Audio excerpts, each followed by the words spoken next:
Good afternoon, ladies and gentlemen. Please welcome Vice President of Software, Sebastian Marinomis.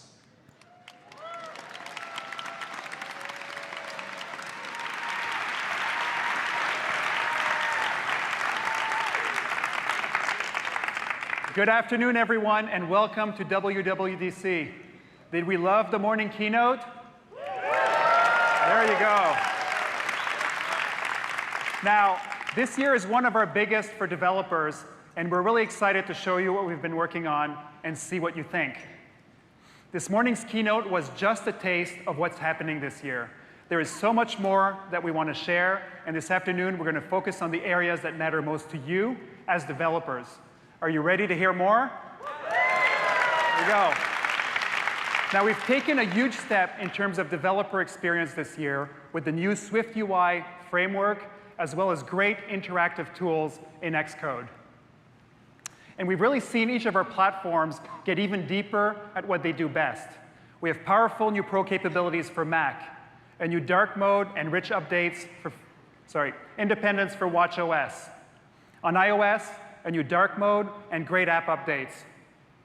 And finally, on iPadOS, a powerful operating system that now stands on its own. Sorry, the monitors aren't working down here.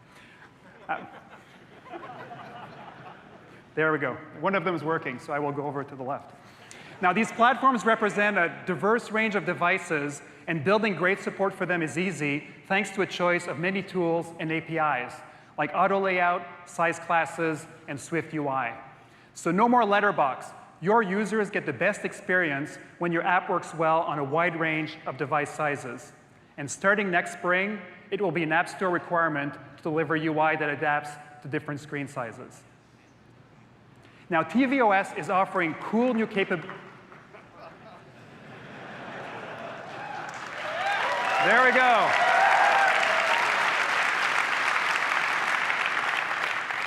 Now, tvOS is offering cool new capabilities for developers this year, including multi-user support for third-party apps, new UI elements and options, SwiftUI, and of course, support for Xbox and PlayStation game controllers. Now, this morning, we announced an incredible new hardware platform with the new Mac Pro. Do we love it? It is incredible, and it will really unlock amazing new kinds of apps. And we also build technologies that span all of our platforms. And we'll have a look at a few of these areas today, including accessibility, privacy, machine learning, Siri, augmented reality, and finally, Metal. Now, we want to focus on these three big areas this afternoon, and we're going to start with developer productivity. Now, everyone in this room knows that great tools can dramatically improve your productivity. In fact, great tools give you more time to be creative, and they let you build better apps. And the foundation of that experience is the programming language. Over the last 5 years, Swift has matured and is built into every Apple platform. And Swift gives us the foundation for SwiftUI. And Xcode is so much more than a code editor and debugger. It includes everything that you need to build an app, including support for continuous integration and testing, and it gives you tools that let you explore new technologies such as machine learning and augmented reality. And finally, built on the strong foundation of our platforms, the SwiftUI framework will revolutionize how you build user interfaces. And together, these three elements deliver a whole new level of productivity, and they will fundamentally transform how all of you build apps. Now, are you ready to dive right into SwiftUI? Let's have Josh come up and tell us more. Josh? Thanks, Sebastian. OK, so SwiftUI, as you saw this morning, is a brand new user interface framework built from the ground up in Swift for Swift. We designed it to let you write less code and have the code that you do write be better code, while letting you use more of that code across all Apple platforms. Now, first of all, there's so much functionality built into each individual line that you write that you're just going to write way less code. So let's take the app for choosing macOS release names that we looked at this morning, but without the animated transitions. If you've written an app with UIKit before, you know the types of pieces that you need in order to build this interface. It's not a lot of views, but there are many individual details that you need to get right.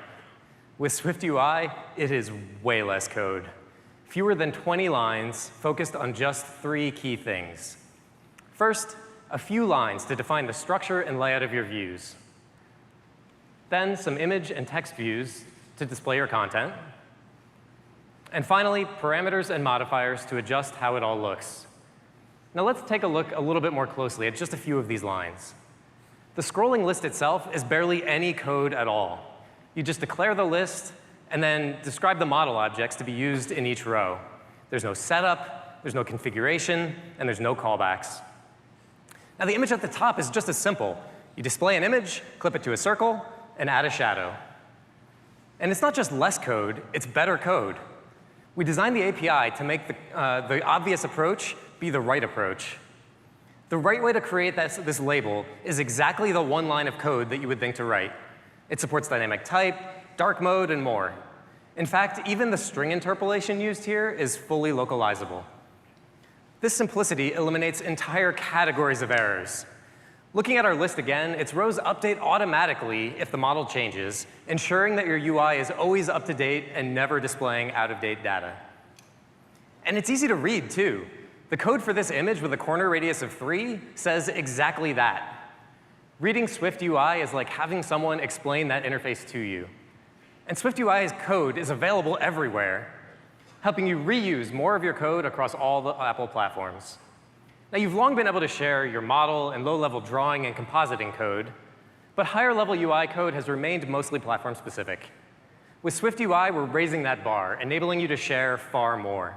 Now, of course, you're still going to want to tailor your interfaces for each individual platform to ensure that your app feels great everywhere that you deploy it. But with SwiftUI's common set of API patterns, you can learn those tools once and then apply them everywhere, getting you a native interface on each platform you deploy to.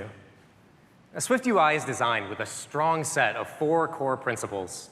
First, a declarative syntax shifts UI programming away from how to update the screen and instead lets you just focus on what you want to display. For example, let's say that you want to build a label with a headline font and a gray color.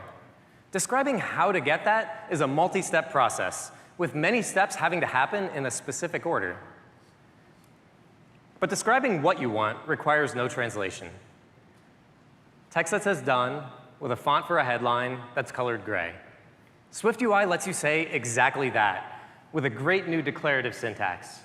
And it's the minimum code necessary to describe exactly your idea. And iteration becomes significantly faster as well. If you later need to change that label to become a button, that's a one-line change. I know, it's pretty great. All right, so our second principle is that we should provide automatic functionality whenever it's possible. This eliminates the need for a huge amount of code that you used to have to write by hand. Our app for naming macOS releases is pretty simple, yet it does include a huge amount of automatic functionality. We get default handling of spacing and safe area insets, localizability and layout adjustments for right-to-left languages, dynamic type, dark mode, and so much more, all from that one minimal description. It's an incredible amount of automatic functionality for a small amount of code, but there is one more thing that is just so important that it really deserves special attention. Our modern interfaces are interactive and they're animated. And with SwiftUI, that same interface declaration is also automatically fully animatable. Animations can be enabled for the entire hierarchy with just one line of code. There's no bookkeeping, there's no preparation, and there's never any cleanup. If you've used Keynote Magic Move animations before, SwiftUI animations are that easy and even more powerful. And for views that are added and removed, you can specify how they transition in and out with just one more line of code. While animations are in progress, your app remains fully interactive and responsive and ready to handle user input at any time. And if the user ever interrupts one of those animations or a view needs to move to a new location, SwiftUI handles all of that automatically too. Now, our third principle is that compositional APIs are easier to learn and let you iterate a lot faster. We've looked at how we can declare an individual view, like this text label, But declaring more complex views is just as easy. You just compose together multiple smaller pieces. Containers like horizontal and vertical stacks let you easily build powerful layouts by just combining together multiple simple pieces. And SwiftUI applies composition to view properties as well, using a standard modifier syntax. A common set of modifiers can be applied to any view, like color applied here to make this text gray. This compositional approach lets you learn a small set of views and modifiers and then combine them together to create progressively more powerful interfaces. And our final principle is that your interface should always be in a consistent state. Your UI is a reflection of your app's data, so the two should always be in sync at all times. With traditional APIs, this can be error-prone.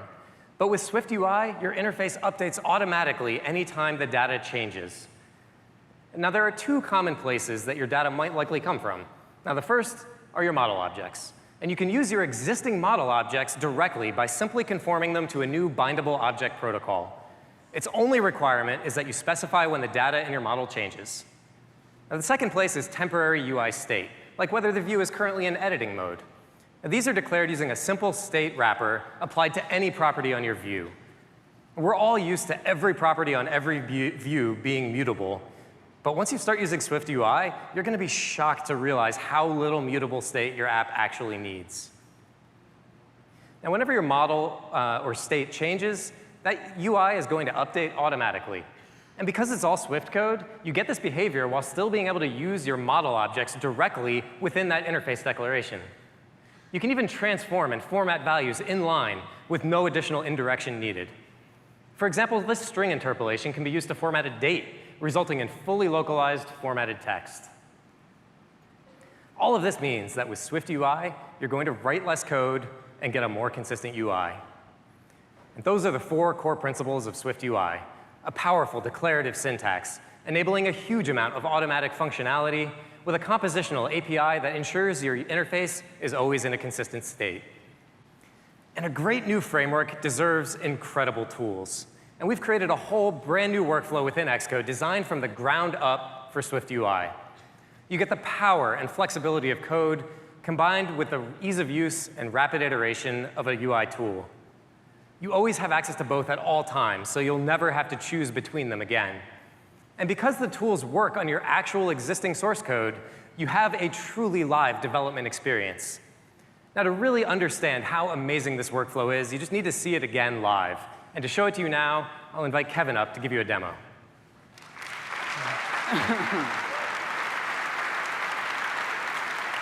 Thanks, Josh. You guys ready to have some fun?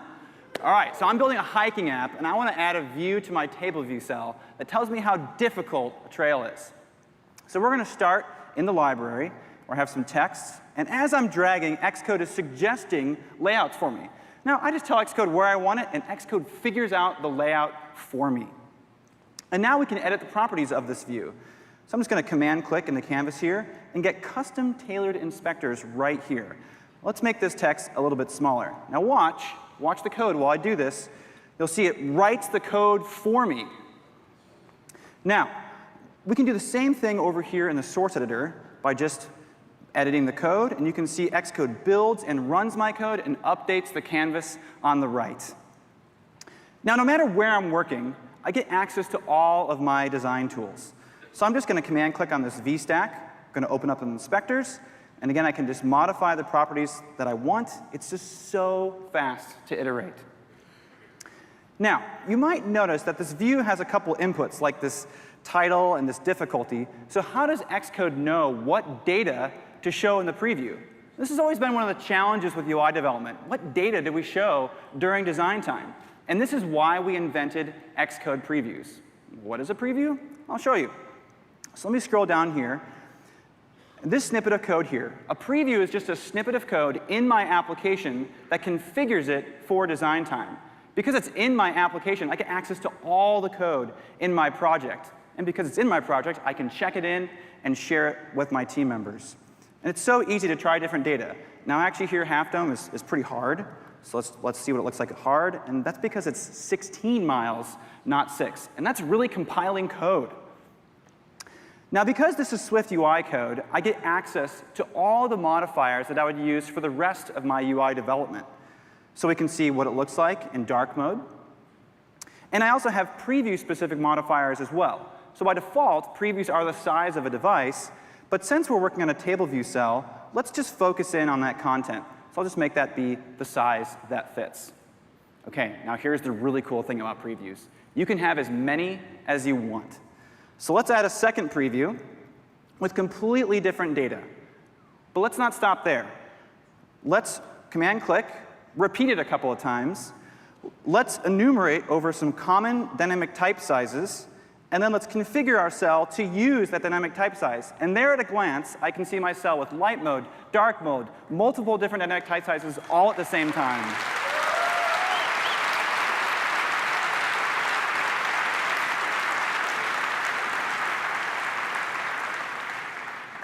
Now, when I tap on this cell, I want to go to a detail view. So let's switch over to that file now and take a look. Now, I've learned through the years of hiking that you should never judge a trail by its name. So what's really important to me is that we can configure our detail view to make that image really large. And I've already done that with some SwiftUI state here. So when we tap the banner, we want to toggle that expansion state. Now, I can test that right here in the UI just by clicking this play button. This takes any preview that I have and makes it fully interactive. So I can just click and test out those different expansion states. Now, we can really polish this up with an animation. It's so easy. So I can just wrap my state change in a with animation block. And now, I get a beautiful default animation.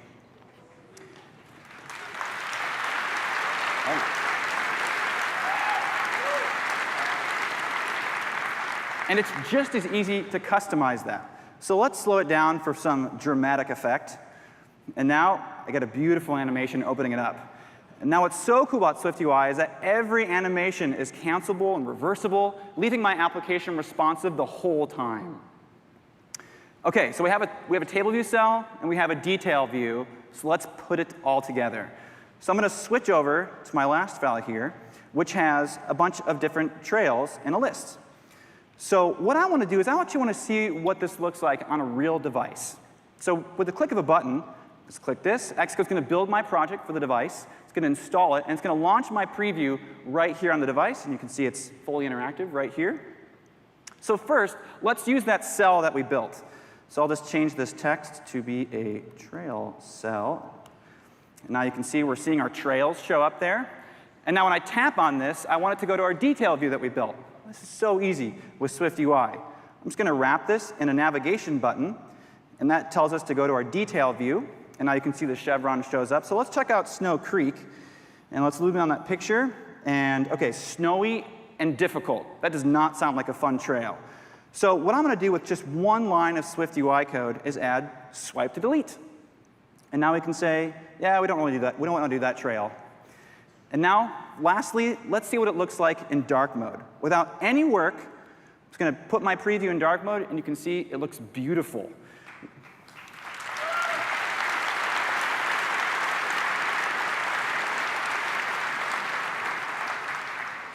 We can tap on our valley floor, zoom in, and that looks like a great way to end the week. So we just built an app with navigation, dynamic type size, light mode, dark mode, multiple different data, and saw it on the real device, all without ever building and running. Now that's fun. All right, Josh, back to you.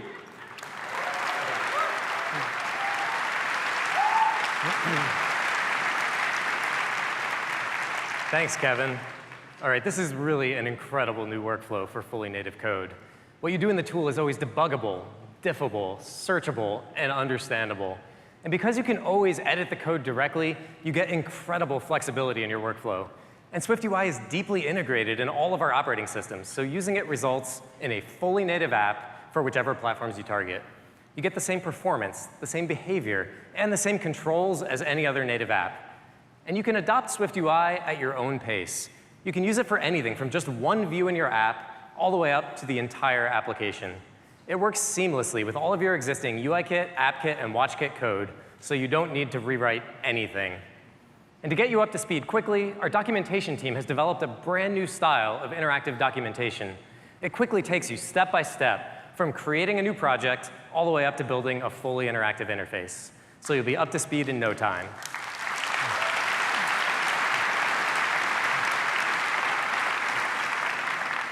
So that's SwiftUI and some of the new tools in Xcode.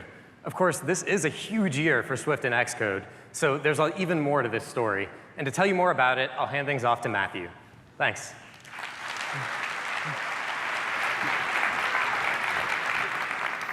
Thank you, Josh. Our tools release this year brings together innovations in Swift and Xcode to deliver some awesome results. So let's start with Swift. Now in our 5th year, Swift has matured and is continuing to leap forward, where our newest and flagship technologies, from machine learning to augmented reality, are possible only because of Swift, and are now being part of our OS. To achieve this, earlier this spring, we introduced ABI stability, which reduces the size of your apps by using a single shared Swift runtime.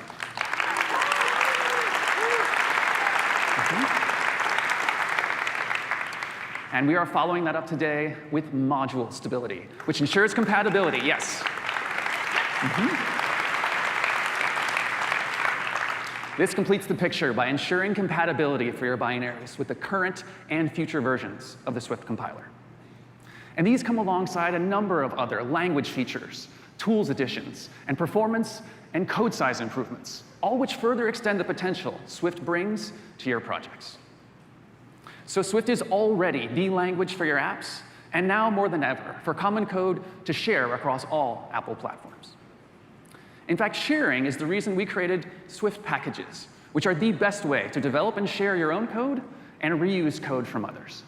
And today, we have 2 big announcements. GitHub will be adding support for Swift packages to the GitHub package registry.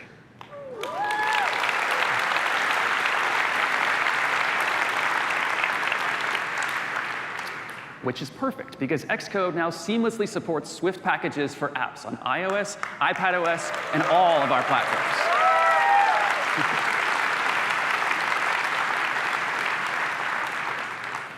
Swift packages are top-level items in your workspaces, always visible, always accessible, and deeply integrated. Packages from the community and those packages you create get instant access to all of Xcode's workflows, for source control, debugging, testing, the works. So Swift packages built into Xcode, it's sharing code the way you've always wanted. Now that's just the start of our Xcode release this year, which is focused on maximizing your productivity. And we have a number of improvements today to share with you as we take Xcode up to 11. So let's get started with one of our biggest changes, which is the Xcode workspace. We're giving you full editorial control. You can now create and manage editors however you like. Whatever your preferred style and layout is, you can simply add and remove editors whenever and wherever you see fit.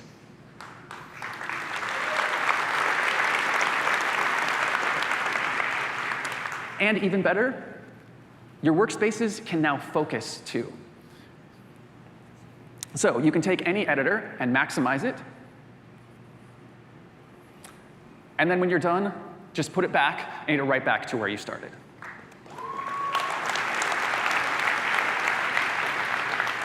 So whether you're working on the smallest of laptops or with the largest of displays, your workspace now works for you. Now, the related content in our editors, the smart selections like counterparts, are also getting a huge boost. There are new options like previews, canvas, live views, and more. You can use the related content in any editor in your workspace. And you'll like this one best of all, when there is no content, they automatically disappear, so you no longer need to manage their visibility.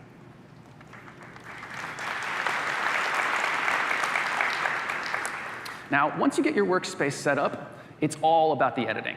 And I'd like to show you a quick demonstration of some of the new source editing features we have for you this year.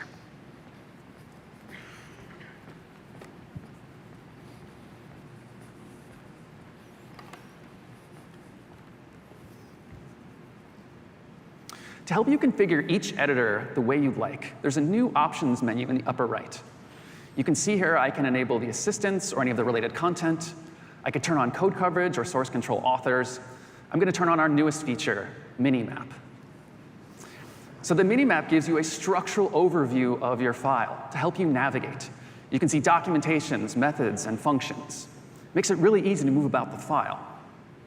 If you'd like to leave yourself some other landmarks, you can use the mark syntax to add labels and horizontal dividers that show up in your source and in the minimap.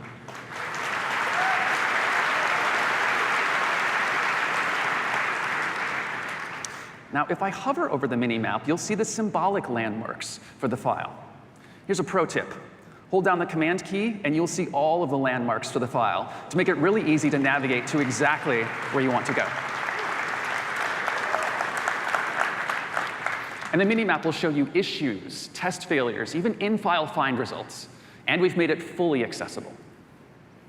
You'll find our source editor now pops, and your code is more vivid as we've deepened our syntax coloring. You'll also see that we've increased our documentation support, here with italics, bold, and code voice in the documentation. You'll also see that when you add documentation, it automatically adds in missing parameters that you may have added after you've typed your documentation.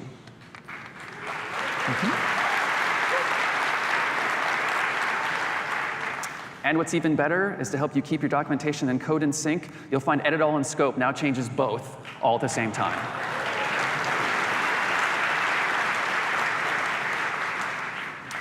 Now, we also wanted to add some additional help to help you keep track of your changes. If I'd like to review all of the changes for this file, I can open up the new Source Control History Inspector, which shows me all the changes that have been made to this file, and I can quickly jump to any commit. And because it's in the inspector, this now works for any file type in your project. To help you review local changes, we've also improved the change bar. When I hover over the change bar, it shows me the local changes. But I can now have it show me the code before the change that I made to get a quick snippet.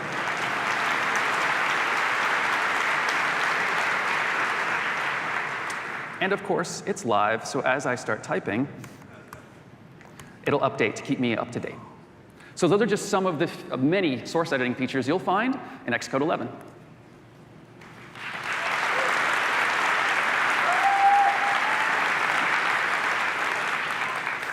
OK, so testing is another key development workflow. And Xcode already has great support for writing tests, which, of course, you all already know because you're writing lots of them, right? Yep. Excellent. That's what we like to hear. Now, what you may not know is that Xcode can do even more with your tests by using fantastic tools like runtime issues, sanitizers, localization simulation. And we add more of these every year. With so many options, what's been missing is a way to combine them all in one place to be used in parallel. And for that, we are adding test plans. Now, the power of test plans comes from running your tests in many configurations. With a few simple selections, you can instantly test for your global audience. And this configuration is also perfect for capturing screenshots for the App Store or collecting details for your localizers. Yeah, it's OK to applaud for that. This is a big deal. You can then see your app from every angle by adding in other diagnostics, tools, and parameters. And your coverage increases even further when you run your test plans against many devices and OS combinations to get a fully comprehensive view of how your app is doing. Now, for testing at this scale, test plans work perfectly with Xcode Server, which can take full advantage of the new Mac Pro, and with Xcode's parallel testing on simulators and devices. The result with test plans is you now have one command that does all of the testing for your apps. So this is a major advancement.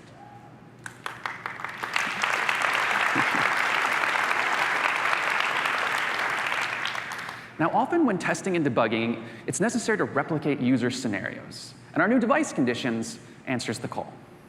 You can now set varied conditions for network throughput and thermal states on your devices and see how your apps respond. Now, rest assured, these are actually just simulations. We're not actually going to make your devices get super hot here.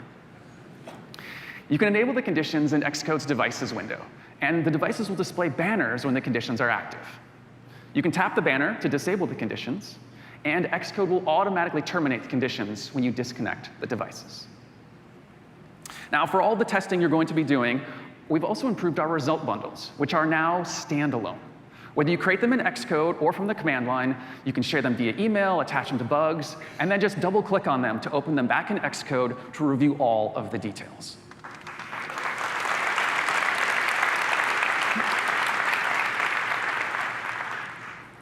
Now, to help you improve your apps even further, we're introducing 2 new feedback tools. First, app performance metrics for iOS and iPadOS App Store apps. When users opt into sharing analytics, you'll receive anonymized metrics for battery life, launch time, memory use, and more. These metrics are aggregated and displayed in the organizer alongside the crash and energy logs, and are a great way to monitor and improve the performance of your app with each build. These aggregated metrics, we started collecting them in the spring with iOS 12.2, so many of your apps will already have data to review. Now, another great source of feedback is directly from your users, and TestFlight will now let users share what they think. TestFlight apps automatically enable user feedback. When a user takes a screenshot in your app, they will have a new option to share it as beta feedback, optionally adding in their comments.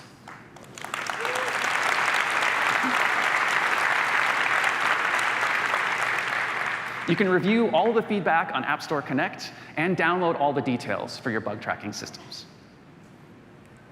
So all of these features today are just a small taste of our Xcode release, which brings together innovations in Swift, the SDK, and across all of our tools. All this to help you do your best work faster than ever. And that is Xcode 11.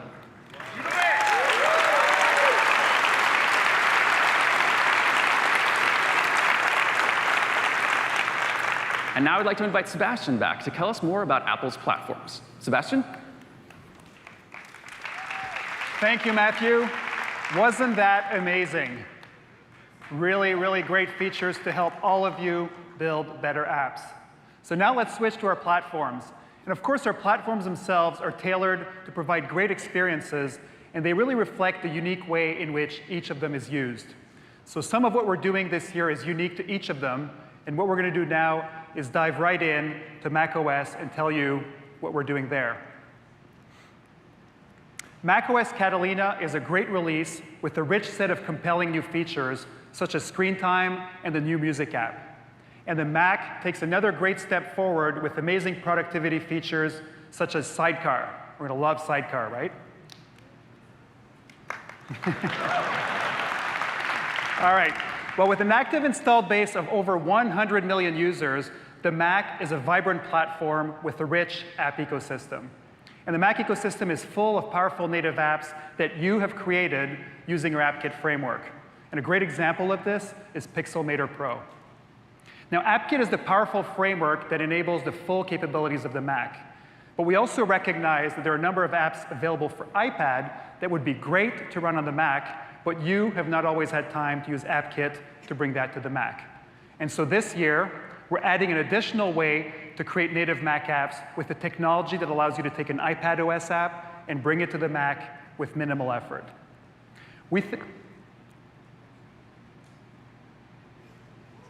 Can you go back 2 slides? Sorry. One more? All right.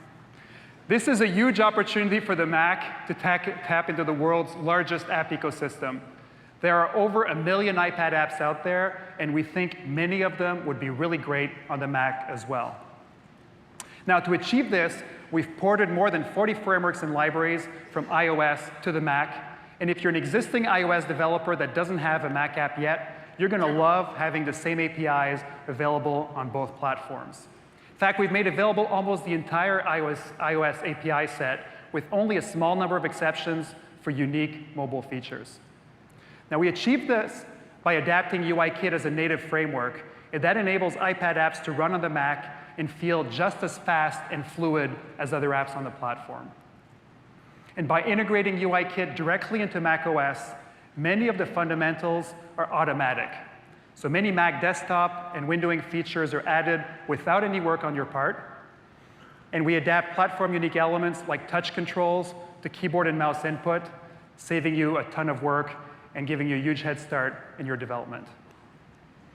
Now, we've been working on this technology for a number of years, and we're using it for our own apps, which has allowed us to prove out and refine the technology before we make it available to you in macOS Catalina this year.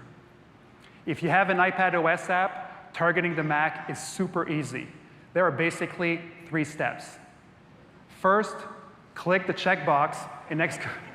There you go. It's that easy. in Xcode's project editor and turn on Mac support for your project. There you go, as easy as that. And here's the magic. That single project and target builds apps for all 3 platforms. And when you make a change to your source, all 3 apps update automatically. The second step is to ensure that your app is great on the iPad. Better iPad apps make better Mac apps as well. So the work that you put into adopting the newest technologies and optimizing for larger iPad screens translates wonderfully to the Mac. Just following best practices, such as supporting external keyboards, will also result in richer Mac experiences. The third step is to take advantage of specific Mac capabilities. And this is where you make customizations that take full advantage of typical Mac-specific user interface elements, like full menus and toolbars, and if applicable, sidebars and their special materials. Now, to show you how easy this is, I'd like to invite Matthew back on stage for a demo. Matthew?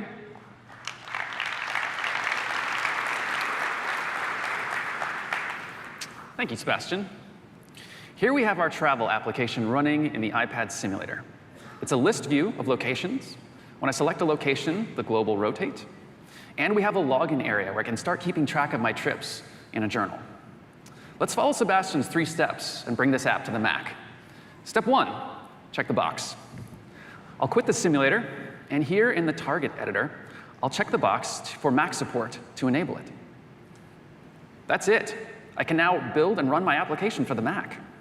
By checking the box, we added the Mac as a destination. So just like I can pick between devices and simulators for my app, I can now choose the Mac. And here's the Mac app. List view on the left, select a location, and log in.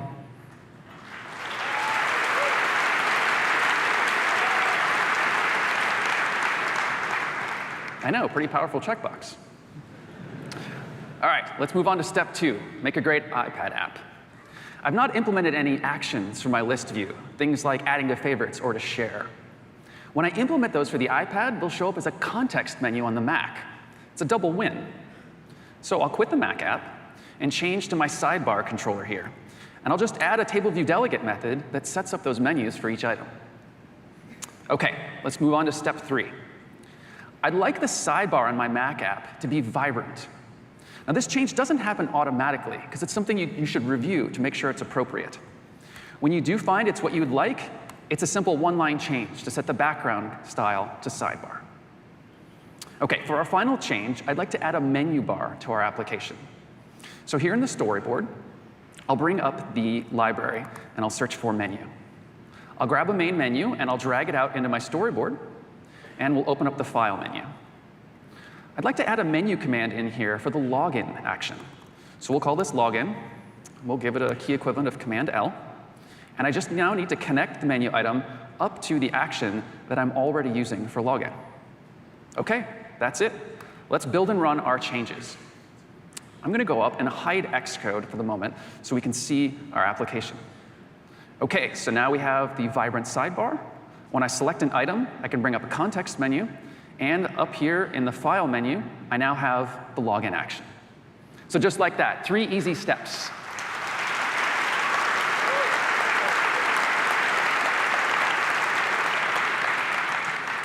Three easy steps to bring our app to the Mac and make a great user experience for all our users. Back to you, Sebastian. Thank you, Matthew. That was really amazing. Doesn't this want to make you go and try it out? Yes. All right, in fact, over the last few weeks, we invited a number of developers to take this for a spin, and the progress that they have made in a few short weeks is truly impressive. Here's a sample of the iPad apps that they already have running on the Mac. Now, once you've built a Mac app, the best way to distribute it to your users is through the Mac App Store. It features the biggest catalog of Mac apps.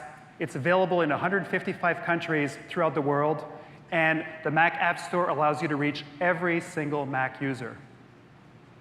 Now, we also built Gatekeeper to give users flexibility and choice on how they get their apps while helping protect them from malicious software.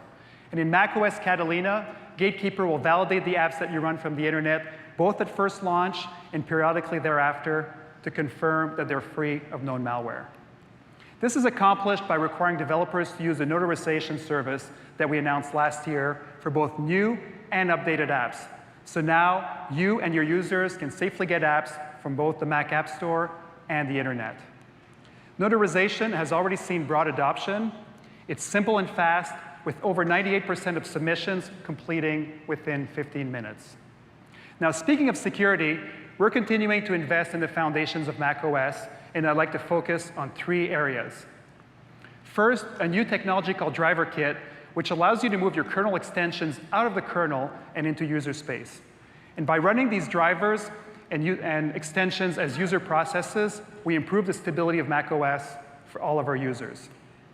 We identified the most common use cases that have required kernel extensions in the past, and now we have a user space alternative for over 75% of them in macOS Catalina.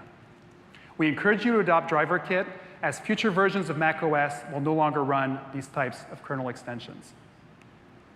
Next, we're improving the stability of macOS by making the system volume read-only. Here's how it works.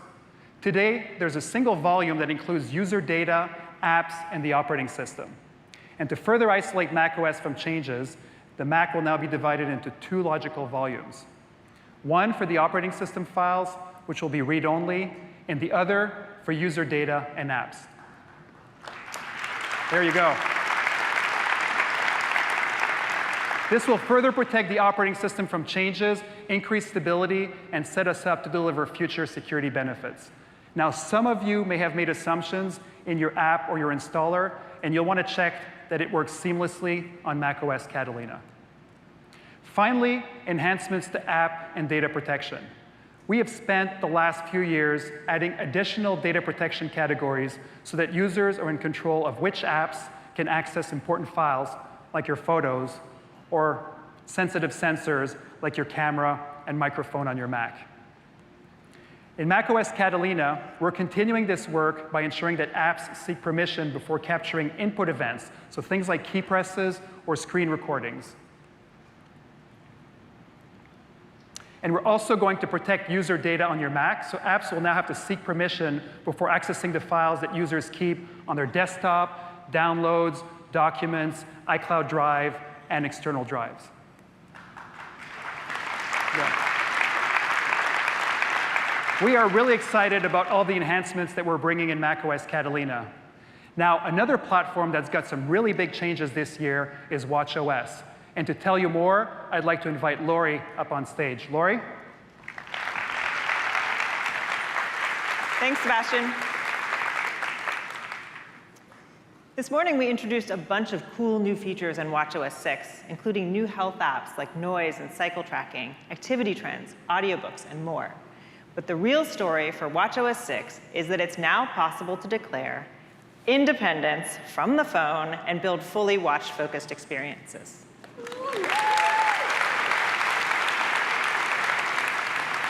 Thanks to cellular connectivity, customers are increasingly leaving their phones behind and enjoying the freedom of using just their Apple Watch to stay connected. From running errands to running workouts, from listening to music to chatting with friends, we want all users to enjoy great Apple Watch experiences without limitations, and independent watch apps make that possible. We've taken a good look at the challenges of developing for Apple Watch and worked hard, not only to bring you new APIs that make it possible to support independent experiences, but also to completely revamp the experience of being an Apple Watch developer. What if I told you it was possible to create a watch app that's only a watch app? If you've got an idea for a great watch-only experience, Xcode now makes it simple to create a watch app that's just a watch app, so you can pursue your idea without also having to build an iOS app. And if you already have an iOS app, you can still build your app to be completely independent of its companion, thanks to a couple key changes we made in watchOS 6 to support watch-only apps, including making Apple Watch a standalone push target. You now have the option of sending notifications directly to the watch, so you can update both your users and your app's data without relying on the phone to mediate.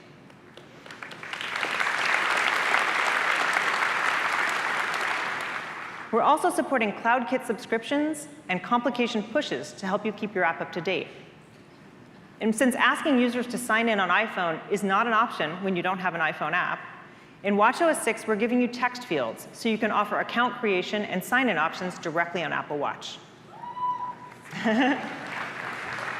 If you want to make account creation really easy, you can even add a Sign In with Apple button to your app to let your users set up an account and sign in with the Apple ID they already have.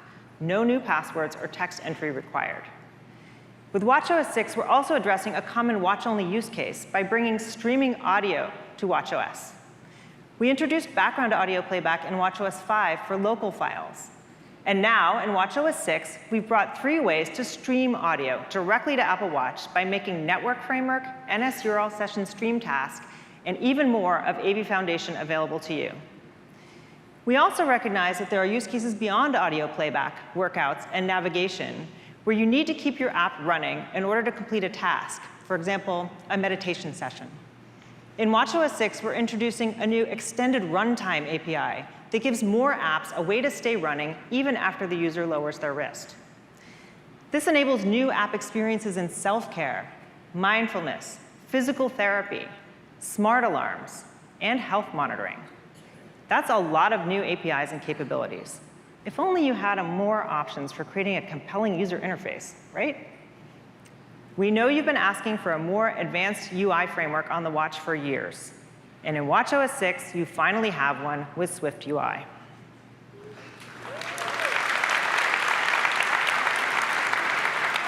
You've already seen SwiftUI on iOS. That same declarative language for defining beautiful user interfaces is available for watchOS as well, expanding what's possible on the platform.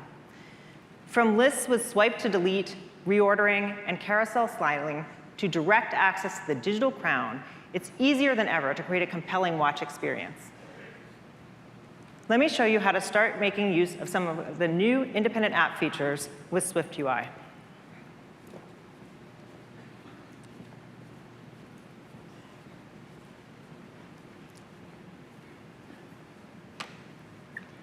OK, so I've got my travel app running here in the simulator, and I've already started updating it with using SwiftUI, so it's starting to look great. But I still have some work to do beyond layout, because my sign-in button currently asks users to sign in on iPhone.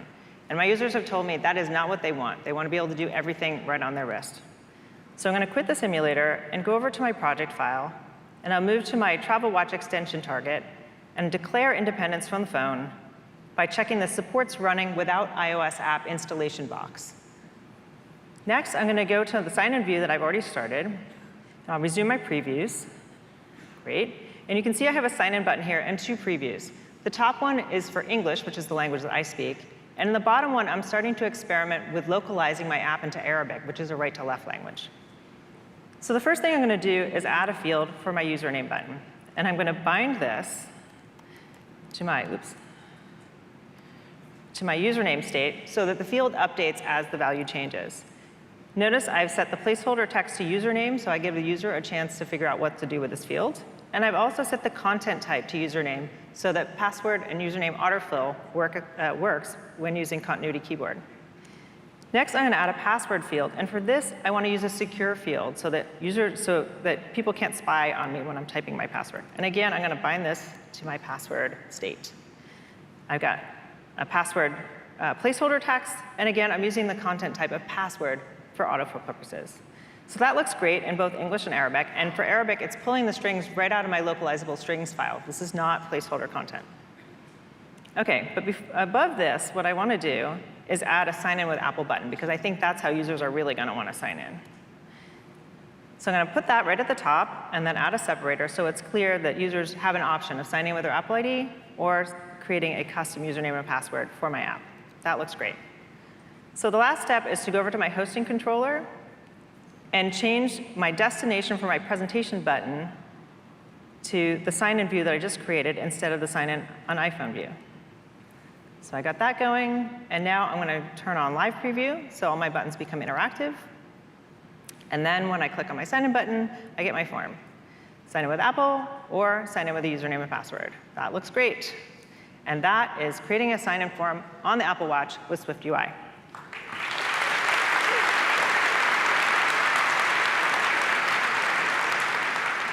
OK, so you've got the tools to build a great independent Apple Watch experience. How are you going to get your app in front of customers with the least friction possible. The App Store and Apple Watch will be highlighting great independent apps through curated collections and editorial selections at the top level of the App Store. We're emphasizing independent apps here so users can get the instant gratification of being able to download and start using your awesome apps right away, whether they have the phone with them or not. And when you dive into individual product pages, you'll see that this isn't just a pared-down experience. Users will see full-featured app descriptions, screenshots, reviews, and more. They can search for apps with dictation or scribble. And they'll be able to download your apps directly to their wrists, thanks to app and asset thinning, which make it possible to deliver a small bundle with only the architecture and assets that make sense for the current watch. If you have both an iOS and a WatchOS app, this will make your iOS app smaller too, as we're no longer downloading the watch bundle to the phone and then shuttling it over. This is truly a whole new era for Apple Watch apps to be more functional, more beautiful, and more independent than ever. We think both you and your customers are going to love this. And now, to talk about the platform that we just declared independence from, I'd like to welcome Cindy to the stage.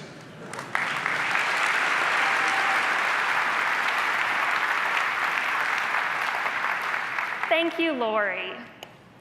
iOS 13 is a big release. You saw this morning that we have a ton of new features and enhancements, like a redesigned share sheet, a quick-type keyboard, and a brand new CarPlay experience. In addition to all of that, we took a good long look at our UI and gave iOS 13 a brand new look. This new look includes dark mode, cards, contextual actions, and symbols. Let's dive into the incredibly cool new dark mode. Dark mode keeps the brightness down and gets Chrome out of the way so you can focus on just content. The entire system has been really thoughtfully updated and refined to look amazing. Your users are definitely going to want this. And to help you bring these same refinements to your apps, we've created some new APIs designed specifically with dark mode in mind. The first is semantic colors. There are new colors for backgrounds, fills, and text. And in dark mode, they have multiple variants to give your app a visual hierarchy. Now, what does that mean? Well, when your app is full screen, its background is pure black. To ensure sufficient contrast, UI presented above it takes on a brighter color palette. When multitasking on iPad, the Slide Over app and side-by-side apps also render in these lighter layer colors. There is a lot of nuance to this design, but you'll get it automatically with semantic colors. And for when you need a pop, there's a bright palette of system colors that all have variants for the increased contrast accessibility mode, as well as variants for dark mode. There's also a brand new set of materials and vibrant content filters with varying levels of transparency, so you can create UI that looks great over any content. And just like semantic colors, these materials support both light and dark variants. And they will automatically update based on changes to the UIKit trait collection. Adopting semantic colors and adaptive materials will help you provide a unified look that automatically adapts to your environment. Another component of iOS 13's new look is cards. Since the original SDK, the default presentation style on iPhone has covered the full screen. We're changing that default to a much more fluid card presentation. Cards provide a visual stack so you can see at a glance that you're in a presentation. And even better, they're dismissible with just a single downward swipe. Yeah, swiping. We've also updated the peek and pop experience. It's now quicker and easier to access contextual actions throughout the system. And they're backed by a brand new API designed to work across all devices. So not only are they better than ever on iPhone, but they look great on iPad as well. And when you bring your iPad app to macOS, they'll look great there too.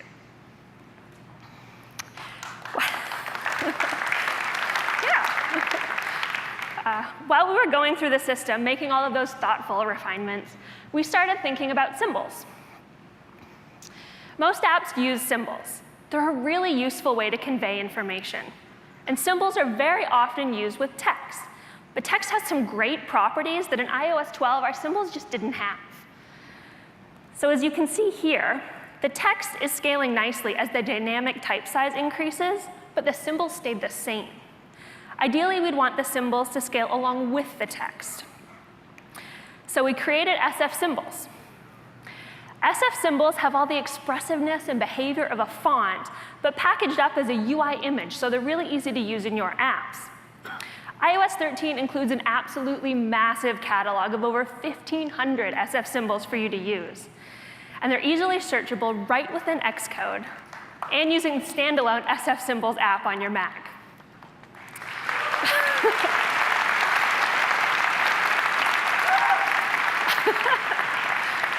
Symbols. So now you can see the symbols scale along with the text for better legibility and a more consistent layout at larger sizes. And because they behave just like a font, they're available in all of these weights as well.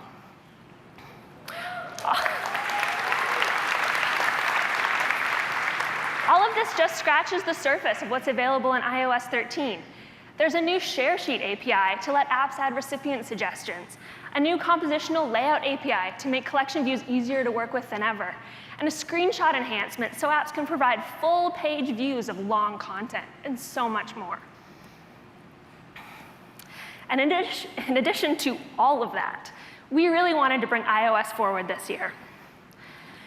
So we gave it its own operating system, complete with major enhancements to multitasking, a new pencil kit framework, and a whole suite of productivity gestures. Let's start with multitasking. On iPadOS, your app can be open in multiple spaces at the same time, as well as in the slide over stack, and display different content in each space. To enable this, we're introducing a new UI window scene API. Each window scene represents a single instance of your app's UI. Prior to iPadOS, your app delegate was responsible for both its process and UI lifecycle. With window scene, we're splitting out the UI portion of that into a new scene delegate object, so it can be managed independently. And since they're completely independent, your app can now manage multiple at the same time. Your users can even use drag and drop to allow individual items from your app, such as a single window or message, to be opened in a brand new window scene. With this new capability, it's really important that your users can resume whatever they were doing in any scene at any time. To make this easy, we've built a new state restoration system based on NS user activity. You're probably already familiar with this versatile API. It's used for handoff, search, indexing, Siri, and now per window scene state restoration. One of the things that really you can clap, it's fine.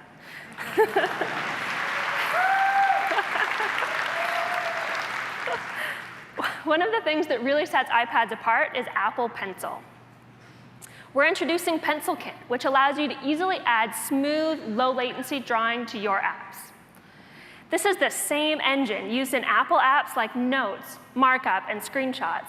So you get all of those same features and tools right in your apps. You can even use the canvas and palette functionality separately and just pick and choose which pieces make sense for your use case. Finally, let's talk about productivity gestures. We've made text selection much easier. You can now just drag your finger along text to select it. Text views and web views are automatically updated with this new selection gesture. And there are new 3-finger gestures for undo and redo. Swipe 3 fingers left for undo and right for redo. These new gestures use the existing NS Undo Manager, so you don't have to do anything at all to adopt. If you'd like easy text selection outside of text or web views, or if your app already uses 3-finger gestures and you have a conflict, you can use the UI Text Interaction API to fix up those issues. And for scroll views, you can now drag the scroll indicator to jump directly to a location in the scroll view. To enable this behavior, just turn on Show Scroll Indicators. For this one, it's really important that your scrolling is performant, as we might have to load all of the cells in a frame at the same time. We think our users are going to love the powerful new things iPadOS gives them, and we cannot wait to see what you do with it. So I'd like to welcome Sebastian back to the stage.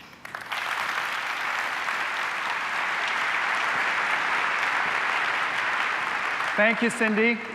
Now, as you've seen, each of our platforms has incredible new features that refine the experience that each offers and gives them great new capabilities. And across all of our platforms, we build a range of technologies that are designed to give your apps a huge head start so that you can build the latest technologies right into your app. There are a few of these that we'd like to focus on this afternoon, and they cover a pretty wide range of capabilities, from how we open our platforms and apps to all users, to how we combine the virtual and real worlds with augmented reality. And so we start with accessibility, and to do that, I'd like to welcome Eric Seymour on stage. Eric? Thank you, Sebastian. So we all know that technology plays a powerful role in people's lives. But this is especially true for people with disabilities. Technology can be instrumental in fostering independence, employment, and empowerment. At Apple, we're guided by a few key principles for accessibility, and it begins with accessibility being built in. People should be able to use our products out of the box, and that includes people of all abilities. Accessibility should be comprehensive. People should have access to the whole platform, every corner of the OS, every corner of your apps. And perhaps most important, we want to surprise and delight all users, regardless of ability. And so this is more than just about fixing accessibility bugs. This is about using your features with accessibility and striving for an experience that's great, that's just as inspired as your original design. At Apple, when we think about accessibility, we're really talking about a broad continuum of abilities: hearing, vision, physical, learning. And within each of these areas, we're focused on different conditions. So for example, for vision, we of course have VoiceOver, our screen reader for people who can't see the screen, but we also have over a dozen other vision-related features, from zoom to large text. And when we take this approach and we apply it to that broad continuum of abilities, we're talking about dozens of accessibility features, and it really underscores the notion that accessibility is for everyone. Probably most of you use at least one accessibility feature, and if you don't already, there's a good chance you will eventually. This year, we're introducing several new accessibility features and enhancements, and today I'm going to talk about two, starting with discoverability. In the spirit of accessibility being for everyone, we wanted to make it easier to find. And so to that end, we've added accessibility to the iOS Quick Start, making the out-of-box experience even more accessible. Also, we've moved accessibility to the top level of settings.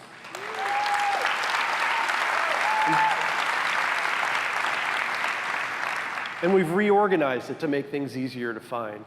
We think it's going to go a long way to help people discover and use these great features. Now let's talk about voice control, right? We saw this morning during the keynote. Voice control is this full voice experience for macOS, iOS, and iPadOS. And we think it's going to be really helpful for people with physical challenges. Voice control provides comprehensive platform access. You can speak to items by name. You can refer to items by number. You can even speak to regions of the screen using a grid. Voice control's got great text editing. So of course I can dictate text, but I can also make selections and corrections using only my voice. And it also has awareness. So effectively, even when I'm dictating text, it hears commands, and it doesn't make me manage that distinction. I can just talk to it. And using the TrueDepth camera, if I look away, it knows that it can ignore me. Voice control's got great spoken gestures, so of course I can do simple things like taps and swipes, but I can also pre-record more complex gestures that I might want to use in an app or a game, like this rotate gesture. And of course, voice control speech recognition runs fully on device. And so now, I'd like to show you voice control in action.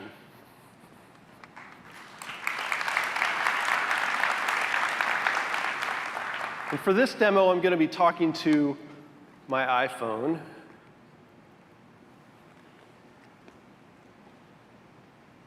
Open messages. Hey, Chris, comma, let's grab dinner tonight, period. I'm thinking pizza.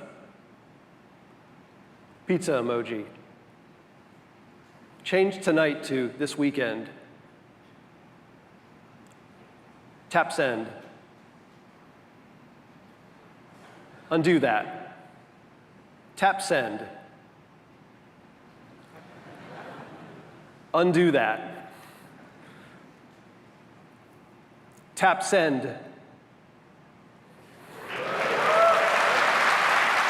Open maps. Tap search field. San Pedro Square. Show numbers. 5. Show grid continuously. 15. Zoom at 1. Repeat 4 times.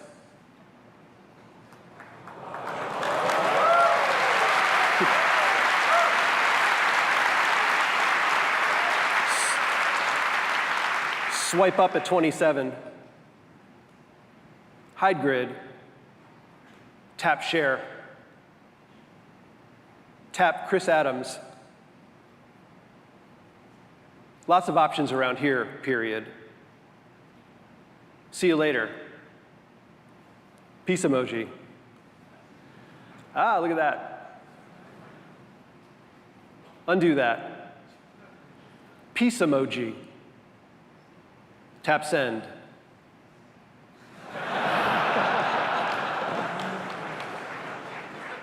Undo that. Tap send.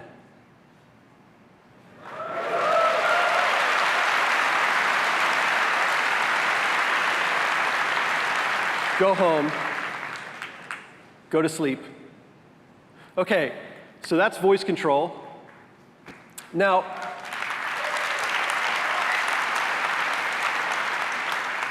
we can also use voice control as developers to test the accessibility of our apps. And so let's do that now with the travel app that you saw earlier. Wake up. Open travel. Tap San Francisco. Tap San Francisco. Show names. All right, here's the problem. So I'm trying to tap on San Francisco, this element, but it doesn't have a good accessibility label yet. And it's a really common problem. It means I can't speak to this element with voice control, and even worse, if I couldn't see the screen and VoiceOver were reading this to me, I'd be completely out of luck, stopped in my tracks. I would not be able to use this app. So fortunately, these things are pretty easy to fix. And so let's talk about what you can do to make your apps more accessible. The good news is most accessibility features just work. But some of them, indeed the most transformative features like voice control and switch control and VoiceOver, they need your support. And so here's what you can do. First, do what we just did. Just try it. Use your apps with accessibility features. You might actually be surprised at what already works, but more importantly, you're going to gain valuable insight into how some users actually experience your app. And you're probably going to want to make some changes. Next, use the tools. Xcode's got great built-in accessibility support for developers. You can edit accessibility properties right in the Xcode inspector. And with new environment overrides, you can preview visual accessibility accommodations during your development lifecycle, watch it right in your app. It's really cool. Finally, implement the accessibility API. It's the best way to ensure an accessible experience. It's the essential way. Doing this well is like putting out a welcome mat to your app for users of all abilities. It's how VoiceOver and switch control and the rest talk to your app to offer an adapted experience. The accessibility APIs work on all platforms, and while they're easy to implement, they're super powerful. So even the most sophisticated apps and experiences can be made fully accessible. And of course, SwiftUI has great accessibility support built right in. And so that's our accessibility update today. Now, another thing we care deeply about at Apple is privacy. And so to tell you more about that, I'd like to hand things over to Katie. Thanks very much.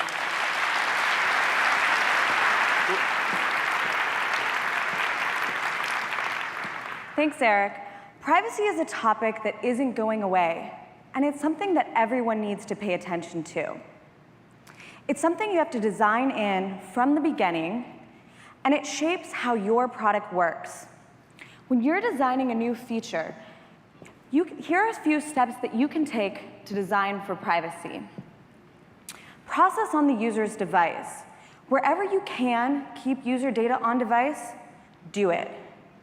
And this helps you to collect as little data as you can. If you don't have the data, it can't be abused or stolen. Ask first. Ask permission to make sure that from your user for the data and how you plan to use it.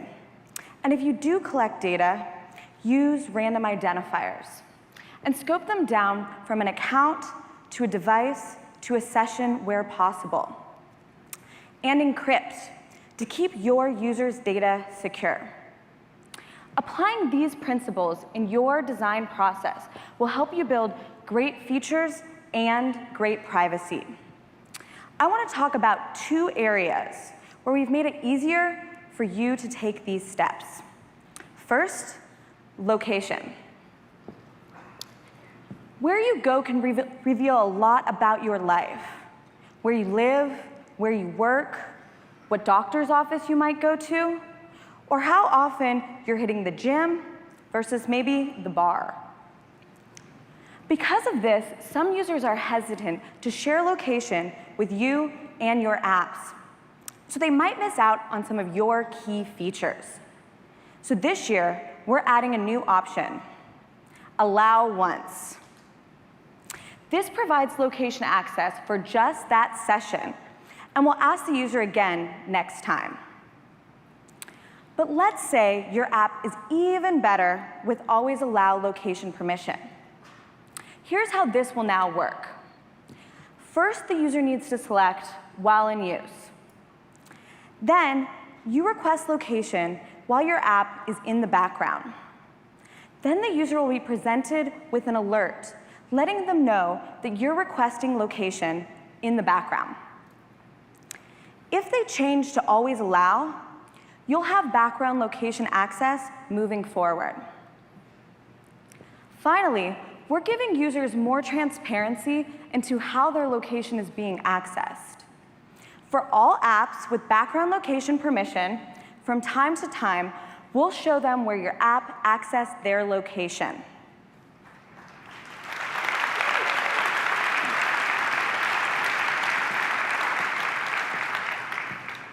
With these changes to permissions, users will feel more comfortable in how they're sharing location with you. Now, let's talk about login. We've all seen or maybe implemented buttons like these. And they can be really convenient, but they can come at the cost of your users' privacy. They also might share more information about your company's business than you really want to be disclosing. So we want to offer a better option. And it's called Sign In with Apple.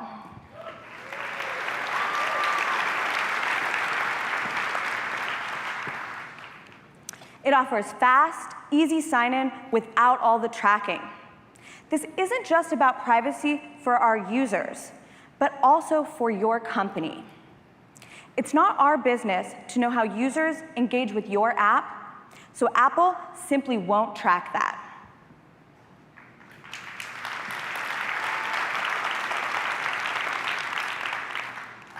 It's easy to add a Sign In with Apple button to your app with a simple API. Users can set up an account and sign into your app with a tap and a quick Face ID. So, why is this great for all of you? First off, more trust and less friction equals more engaged users. Sign In with Apple can shorten the distance between a user considering your application and really embracing it. Second, verified email addresses. Apple has already done the work of verifying email addresses for you.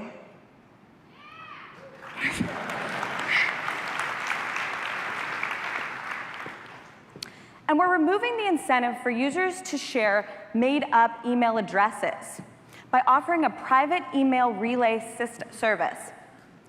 So even if a user chooses to hide their email address when setting up an account, your email will arrive in their verified account, their verified inbox. And then there's security. With Sign into Apple, you don't need to deal with storing passwords or password reset issues. And every single account is protected with two-factor authentication.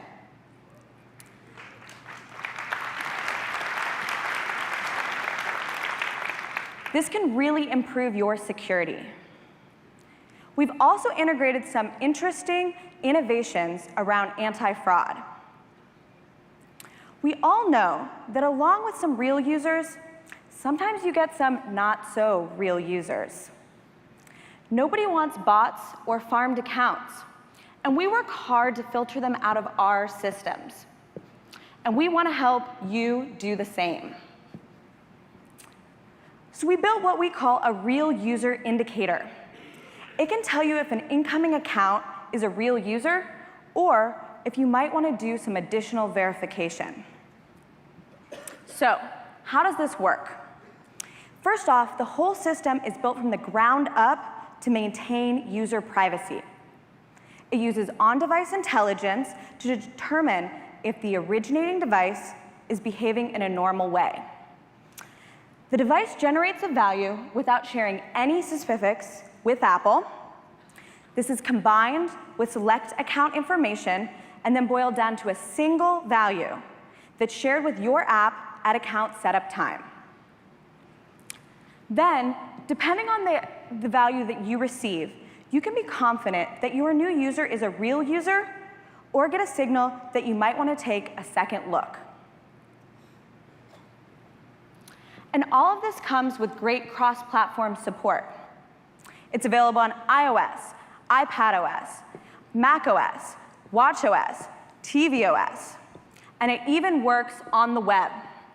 So it can work on Android and Windows devices.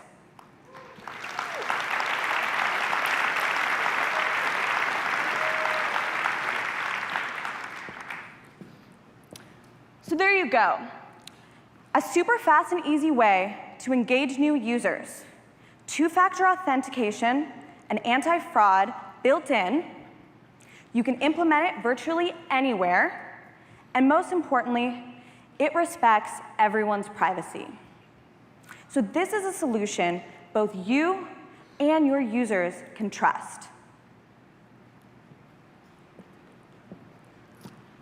We've already had a number of developers working with us, and we're excited to see many more of you adopt.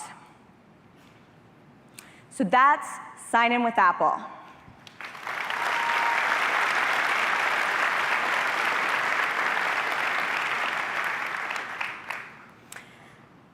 As I mentioned earlier, a great way to preserve user privacy is to work with the user's data on device. And we've built some great technologies for doing just that. To tell you more about machine learning, I'd like to hand it over to Bill. Thank you, Katie. Machine learning is a key technology for so many of the experiences in your apps. And at Apple, we use on-device machine learning to power features from stunning camera and photos capabilities to ARKit and more. And we can do this because of our cutting-edge silicon. With powerful CPUs, GPUs, and dedicated ML processors like the Neural Engine, we can deliver incredible real-time experiences. The Neural Engine is optimized to accelerate convolutional neural networks with multi-precision support and a smart compute system. What does that mean? It means it's an absolute beast. In fact, the Neural Engine is capable of up to 5 trillion operations per second. Best of all, we've built our machine learning APIs on top of this so that your apps can take full advantage of this blazing performance.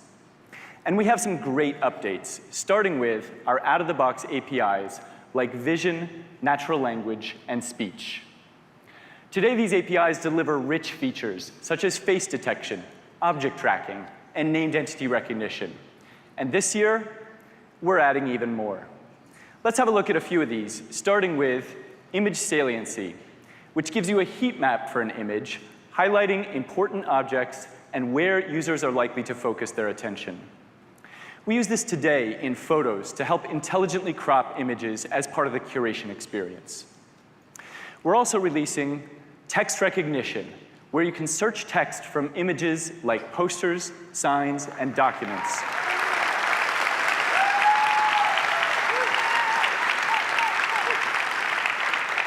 And take advantage of the document camera capability we use in Notes. For natural language, you can make use of word embeddings, which help to identify words or sentences with similar meanings. We use this today for search in photos, so that if you search for an unknown term like musician, we can suggest alternatives like entertainer or singer. And this year, our speech API is now on device and works on iPhone, iPad, and Mac with support for 10 languages.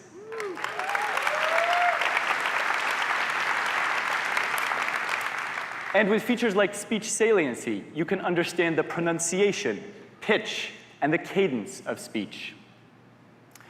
Now, for those of you who want to go deeper with machine learning, you can make use of Core ML, our on-device technology designed to run machine learning models with high performance and privacy.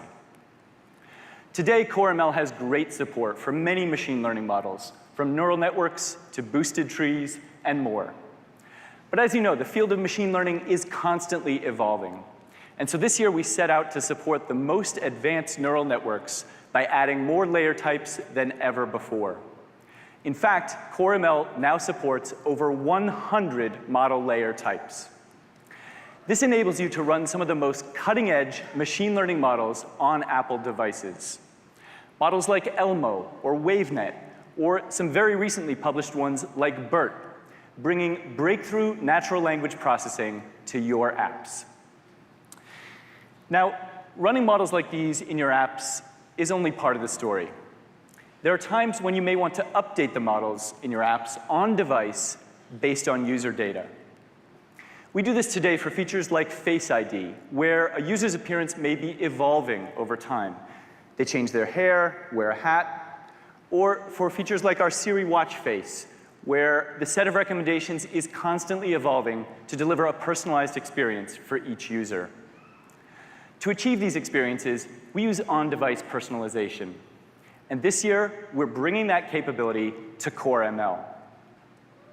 This means you can update the Core ML models in your app with data from individual users. This creates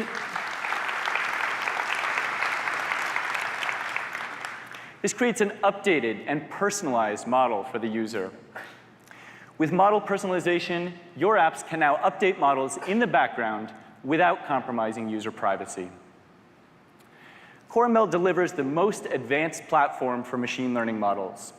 And building Core ML models has never been easier with Create ML, our framework designed to help all of you build models with just a few lines of code. And this year, we're taking Create ML even further. It's now a macOS app that lets you build models with zero code right from your Mac.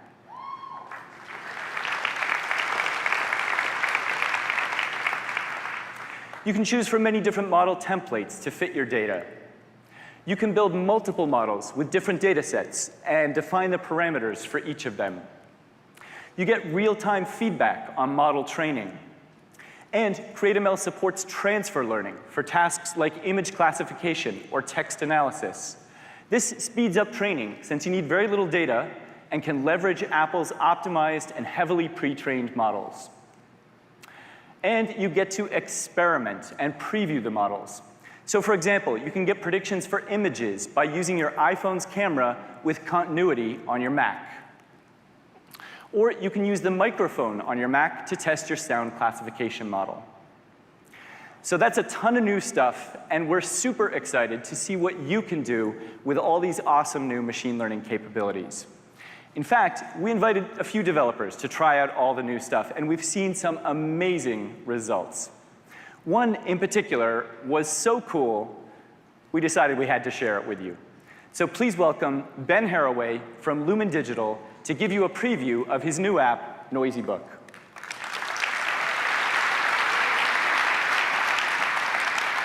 Thanks, Bill. Hi, everyone. I'm Ben from Lumen Digital, and I've been working on a brand new app, Noisy Book. Let me tell you a story. Once upon a time, on a beautiful meadow, lived a boy called Jack and his cow, Daisy. Daisy. A mysterious man gave them some magic beans, which grew into a giant beanstalk high into the clouds. OK, I think everybody knows this story. Let's try something really different. Suddenly, an exploding chicken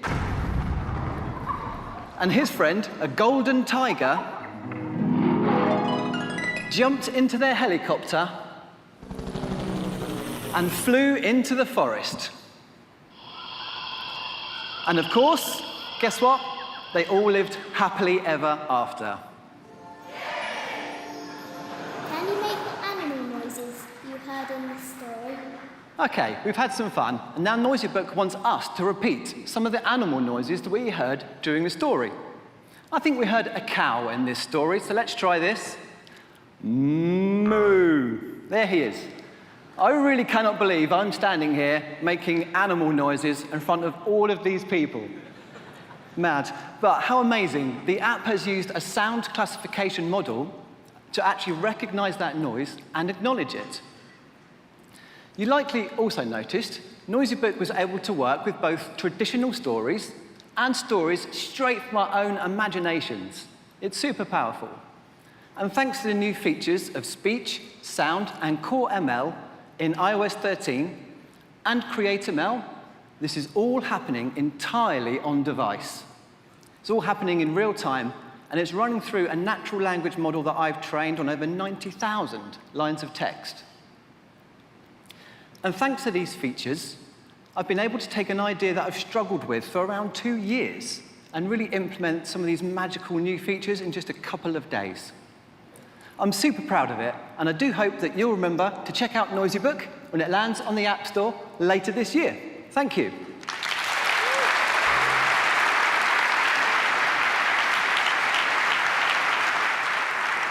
Thanks, Ben. That was really cool. I know my kids are going to love it. Now, one of the biggest uses of machine learning at Apple is Siri. Siri is by far the world's most popular intelligent assistant, with over 500 million monthly active devices, making over 15 billion requests. These are staggering numbers. And Siri works across all of Apple's devices. With Siri, your users can interact with your apps in new ways. On the go, with AirPods, hands-free from across the room, or even while in the car. And thousands of apps are now integrated with Siri through Siri shortcuts. We built Siri shortcuts to allow you to expose the capabilities you already have in your apps, with very little work and in a discoverable way for your users. You can make your shortcuts discoverable using the Add to Siri button, educating your users on how they can use your app with voice. That matters because voice functionality can otherwise be really hard to discover. And we've simplified setup so that the user no longer needs to record a phrase. You suggest a phrase, and they add it with a tap.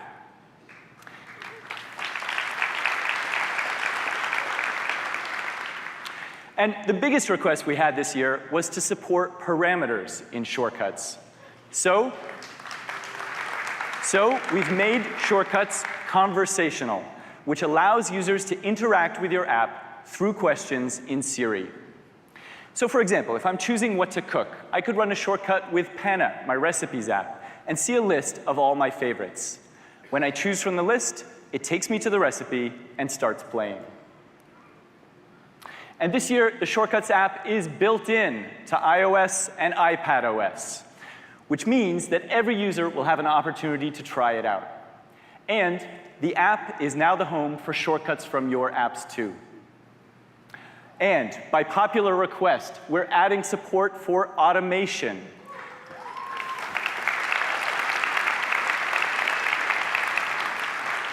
Which allows users to set specific triggers for when to run any shortcut. And there's plenty of options to choose from. You can trigger a shortcut based on time of day, when you start a workout on your Apple Watch, when you connect to CarPlay, and many more. And the editor now enables full configuration of your app's actions, including the ability to pass information in or out of your action through parameters. With this, your app's actions can be combined with actions from other apps in multi-step shortcuts. Let's say you need to get dinner for the family. The kids are hungry, you need it fast. You could have a shortcut that uses the Caviar app to let you choose a restaurant, choose a meal, place the order, and then text the whole family with what's for dinner and when it will arrive. That's combining the power of your apps with Siri shortcuts to make everyday tasks really easy. And of course,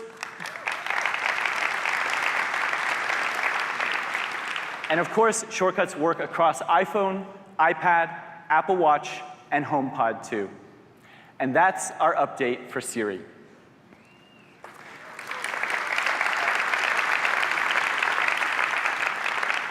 Now I'd like to invite Jeff to tell you about the latest advances in augmented reality.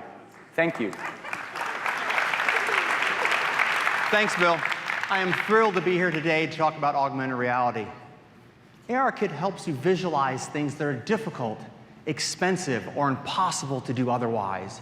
And since introducing ARKit, we've seen amazing growth in applications.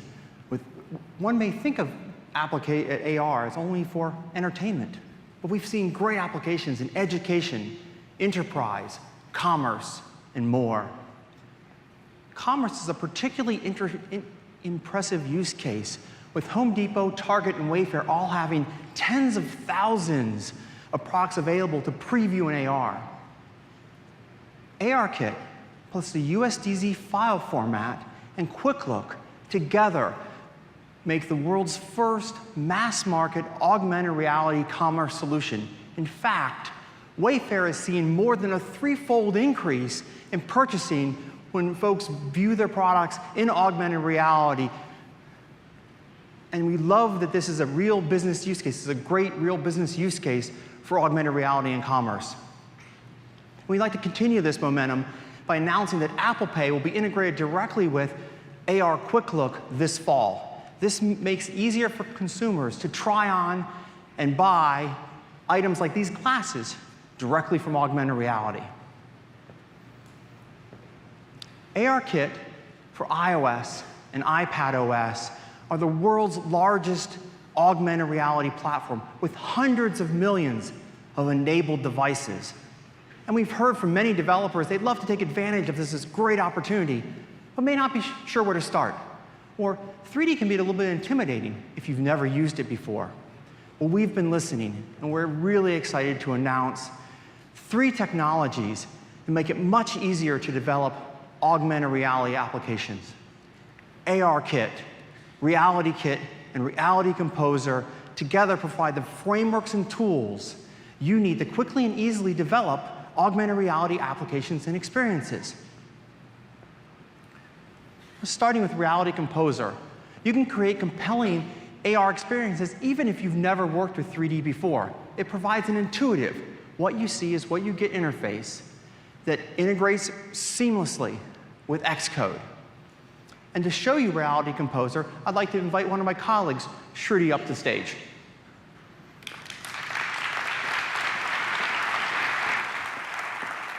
Thank you, Jeff. Happy to be here. I have this great travel app which shows some popular activities offered on the main island of Hawaii. If the user opts for helicopter tours, the app shows the path of the helicopter. How about we use AR to provide users a better sense of the actual tour? I can do that by adding a button to the existing app to launch my AR experience. Let's see how to do that. First, we create a button using SwiftUI, followed by adding that button to my existing view. Then I open an empty project file in Reality Composer and integrate it to my Xcode project by simply dragging and dropping it in Xcode. To load my AR scene from this added Reality Composer project file, I import RealityKit and then create a new view for AR. Create a new view for AR using SwiftUI. And that's all the code you need to add an AR experience to your existing app. Moving on to the fun part of creating my AR scene with Reality Composer.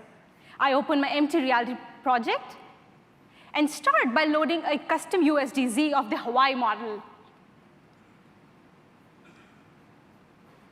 Sweet. Next, I'd like to mark the beginning of my helicopter tour. For that, I can use Reality Composer's built-in content library, which offers hundreds of professional-grade 3D content to developers. I'll use a simple sphere. I can change the content's look by applying a different material to it. As you can see, placing content in 3D is pretty simple and intuitive with Reality Composer. Let's see what else we can do here. How about adding a cool fade-in effect to the scene when the scene starts? I can do that by opening the Behaviors panel and creating a custom behavior, which gets triggered when the scene starts.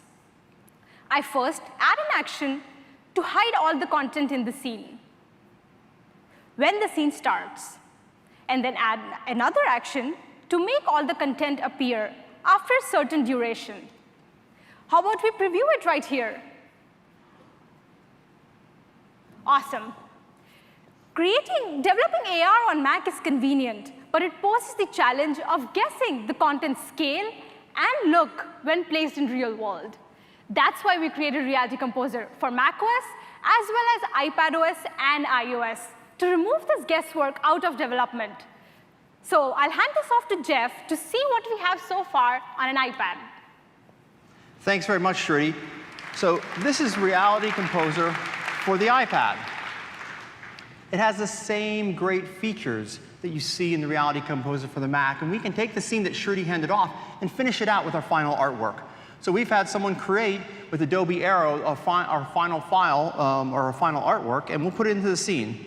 So I'm going to take the proxy art that Shruti had. I'm going to replace that with our new artwork. Let me check to see if that's the right thing. Fantastic. That is our final helicopter. And I also want to bring in the animation that goes with that. That's super easy. If you remember, she created a behavior. So we'll go down and look at that behavior, and all we're going to do is add an additional action. So we look for USDZ animation, which is bringing in the animation that went with the file. Fantastic. Looks good. Let's preview that. Great. So we'll hide our Behaviors tab. That looks like what we want. Perfect. Let's preview this in AR, which you can do with the iPad. Whoa. Let's try that again.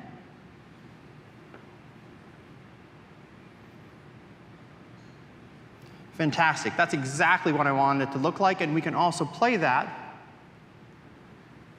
Perfect. We have the animation of the helicopter touring the island. That'll look great in our travel application. So that's Reality Composer for the iPad, and you're going to love how you can have the same great ease of use and seamless experience between macOS, iPadOS, and iOS with Reality Composer.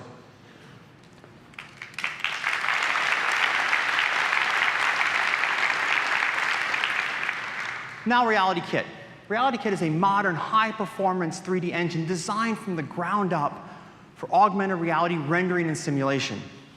And because it's delivered as a framework, it's very easy for all of you to take your 2D apps and extend them into 3D. RealityKit uses modern, physically based rendering and materials.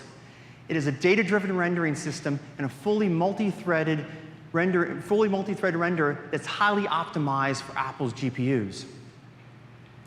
And also, really importantly, we've integrated ARKit scene understanding into RealityKit, which means as ARKit learns more about the environment, it synchronizes this to your virtual scene automatically. You saw RealityKit in action this morning? Let's take a closer look and see what's really going on. The realism you see is based on things like image-based lighting, motion blur, and camera effects like depth of field and camera noise that really blur the line between what is reality and what is virtual. And you get these features with RealityKit automatically. You access RealityKit through a new framework, which is a native Swift API. It takes many advantages of the key features of Swift to allow you to write clear, compact code. Concepts in augmented reality are directly integrated. For example, it's easy to load your AR assets and directly attach them to anchors.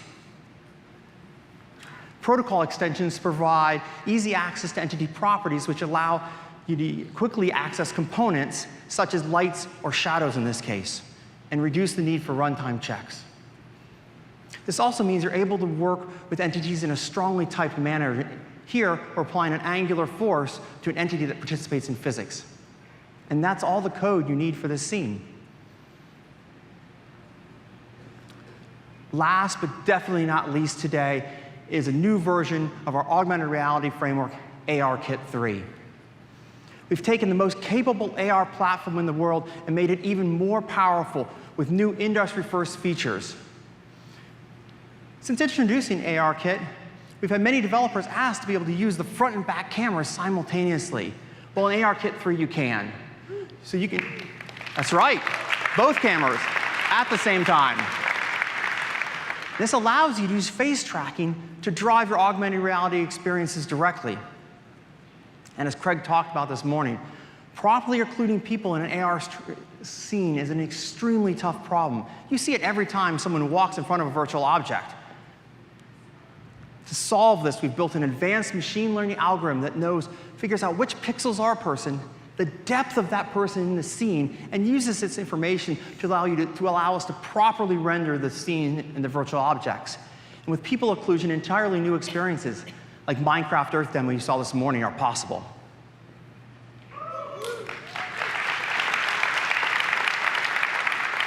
Absolutely amazing.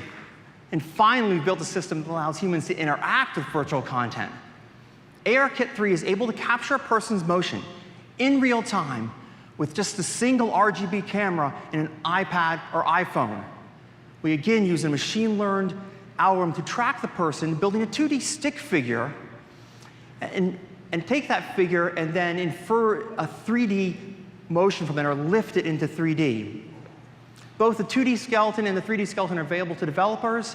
The 3D has over 90 articulated joints and provides the same ease of use as FaceKit.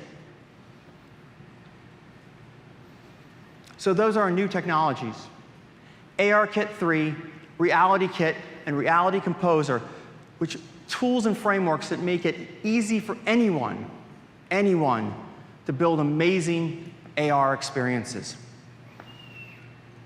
And we'd like to do something fun today, so we have a fun new application at the conference. You may have seen it, Swift Strike. We're making a tabletop version of this as a developer sample available today. It uses RealityKit, ARKit 3, and Reality Composer, and provides a great starting point for your applications.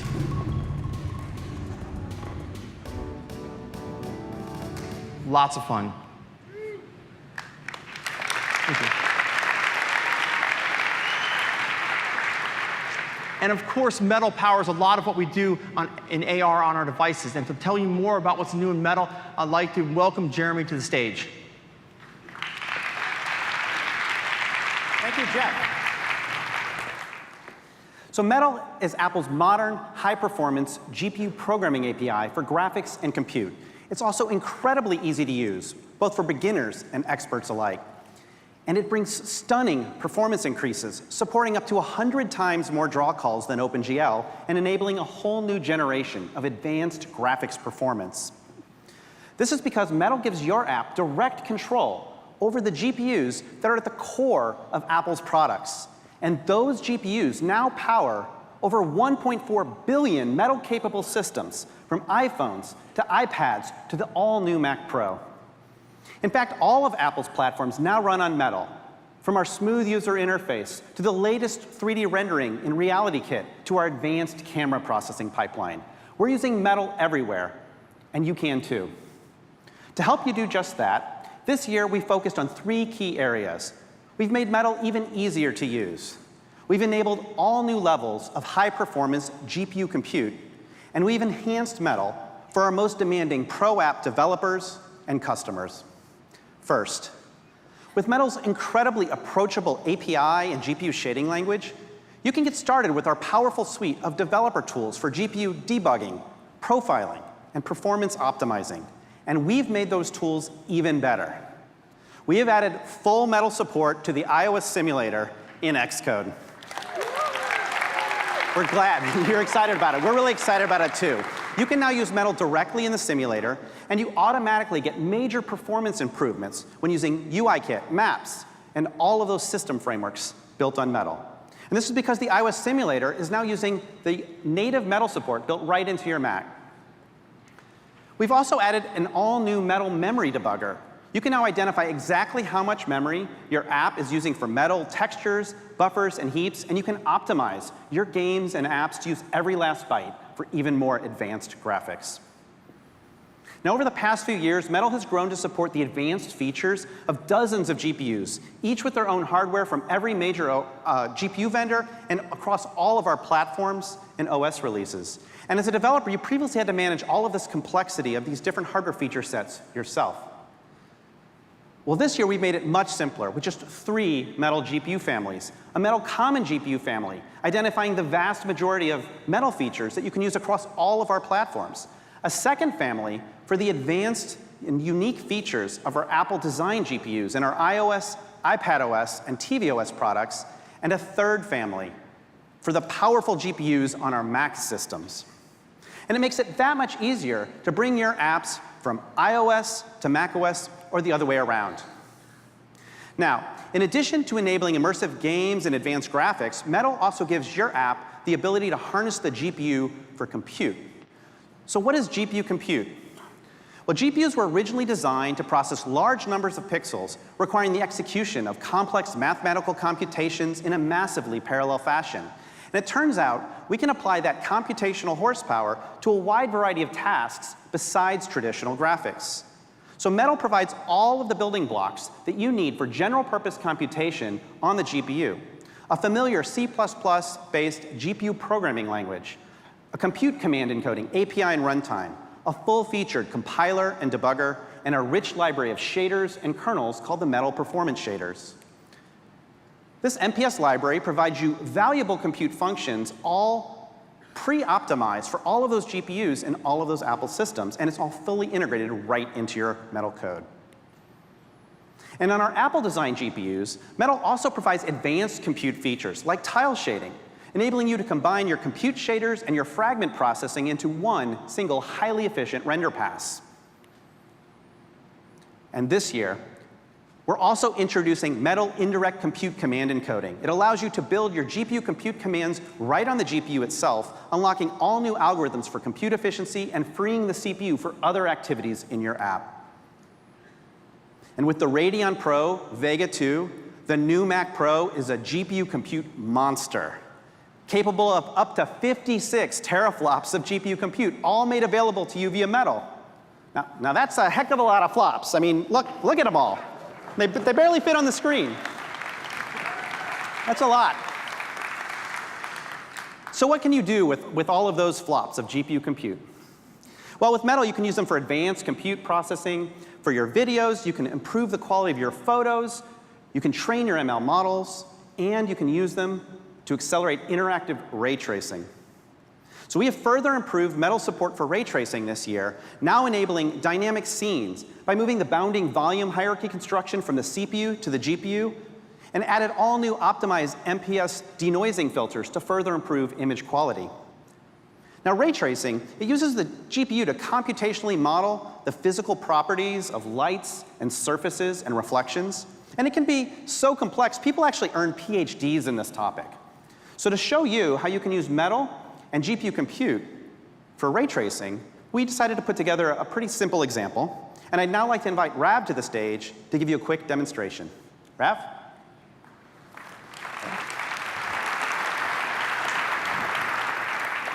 Thank you, Jeremy. So we built a prototype hybrid ray tracing engine to see what we could do with Metal compute on the powerful new Mac Pro. Now this toy city that we built looks simple, but we're using Metal to process over 1 billion rays per second at 4K resolution. Let me walk you through what we're doing here. So we start by using Metal draw commands to render the geometry and material information that we're going to use later, and then switch to using Metal compute and the MPS ray triangle intersection APIs to do all the heavy lifting. This includes calculating ambient light at every surface point, as you can see in this image, but also to simulate light bouncing between objects in our scene at increasing ray depth to generate shadows, reflections, and even reflections within those reflections. And then we end by using the optimized MPS or optimized compute kernels in the new MPS denoiser to produce this really high quality image.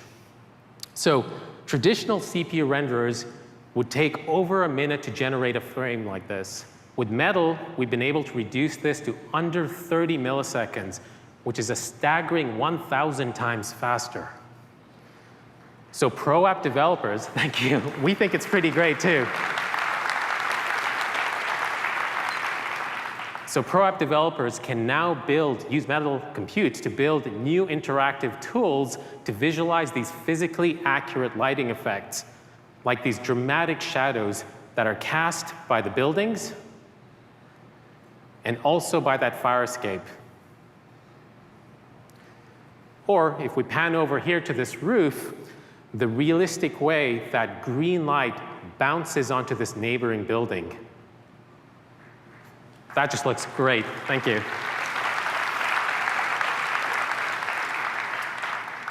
Another great effect that we can simulate or model is accurate reflections, as you can see in the windshields of this bus.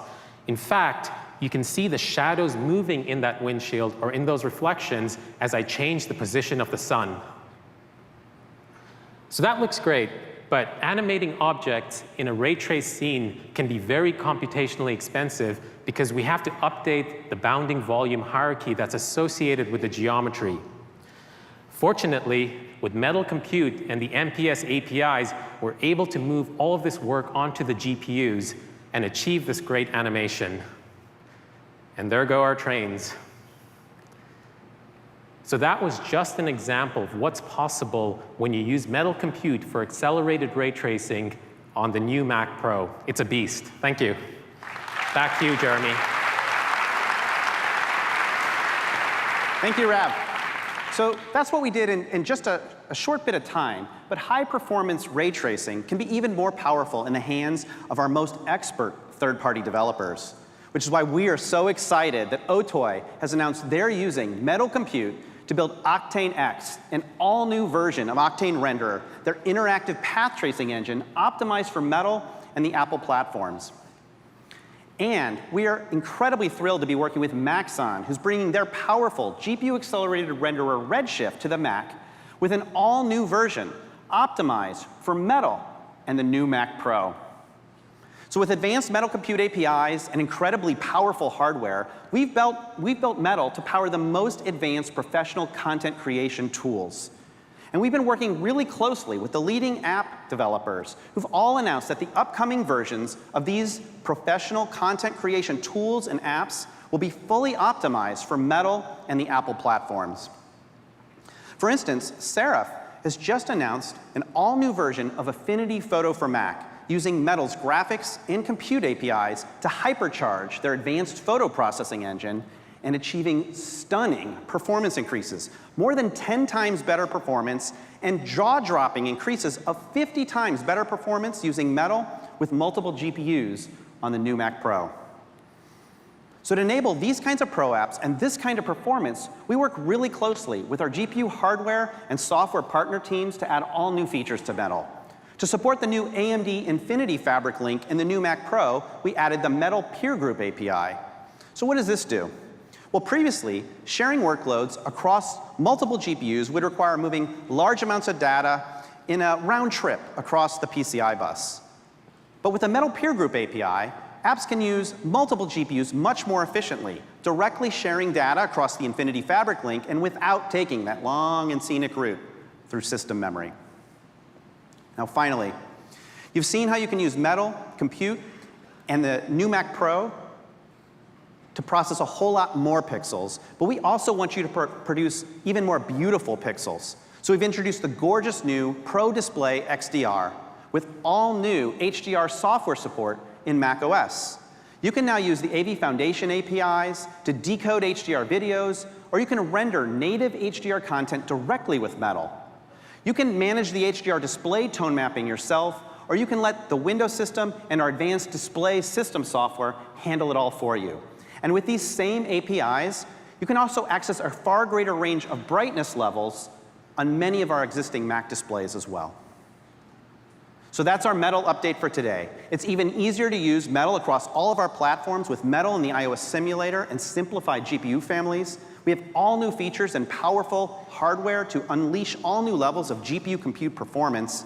And we've built Metal to be the best GPU programming API to drive modern professional content creation tools and apps. So thank you very much. I'll hand it back to Sebastian now. Thank you.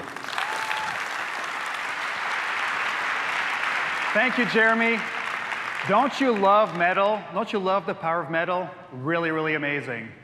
Now, what you've seen this afternoon is a huge amount of new technology that's new for all of you as developers. And what we've shown, covering developer tools, the Apple platforms, and core technologies, is just some of the highlights. We actually have so much more to show you this week. And so ahead of us are 109 different sessions. And it turns out that that wasn't enough to cover everything. So this year, we added an additional 27 video-only sessions. And when you want to dive even deeper, you could sit down with some of the over 1,000 Apple engineers that are here at WWDC in 229 different lab sessions throughout the week. So get out there and prepare to have your minds blown. It's going to be a great week. Thank you.